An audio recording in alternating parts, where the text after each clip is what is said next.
L'environnement, que se passe-t-il lorsqu'un État engage une grande bataille contre une puissante multinationale? L'Inde se révolte contre le groupe Coca-Cola.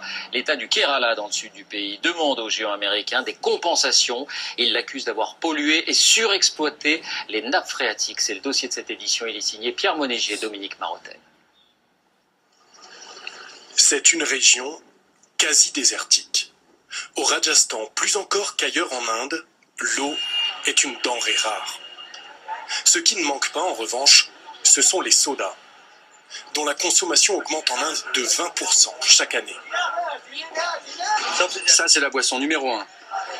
Cette marque, comme toutes celles-ci, y compris l'eau en bouteille, appartient au groupe Coca-Cola. Le soda préféré des Indiens est produit localement à travers 56 usines, dont celle de Kaladera, près de Jaipur. Le problème, c'est que les sodas sont gourmands en eau. L'usine en engloutit chaque jour un demi-million de litres, tandis que les fermiers des environs ont de plus en plus de mal à arroser leurs champs. Mon puits est à sec, je l'ai fait creuser pour rien, il va falloir que j'en fasse un autre, encore plus profond.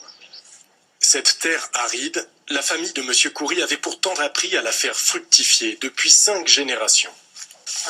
Regardez, jusqu'ici mes champs sont bien verts. Et à partir de là, c'est tout sec. C'est bien simple, je n'ai plus d'eau. Depuis l'ouverture de l'usine Coca-Cola, j'ai perdu la moitié de ma surface cultivable. Un peu partout dans les environs, les champs perdent du terrain, les puits se vident, et chez les villageois, l'inquiétude et la colère montent. Ça, c'est la profondeur à laquelle on trouvait de l'eau en 1990. Ça diminue doucement, et puis tout à coup, à l'ouverture de l'usine Coca, ça chute de façon vertigineuse, du jamais vu. Ou plutôt un goût amer de déjà-vu. Le Kerala, au sud du pays.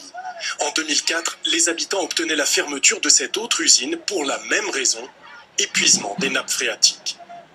Ils réclament toujours 40 millions d'euros de dommages. À l'époque, il fallait puiser 9 litres d'eau pour produire 1 litre de soda. Coca affirme avoir depuis divisé sa consommation par 4, essentiellement en créant des stations de récupération d'eau de pluie, comme celle-ci. Ils ont répondu aux critiques en disant « Ne vous inquiétez pas, désormais on va utiliser l'eau de pluie ». Mais il suffit de regarder, ici rien n'est en état, rien ne fonctionne, ça ne sert à rien.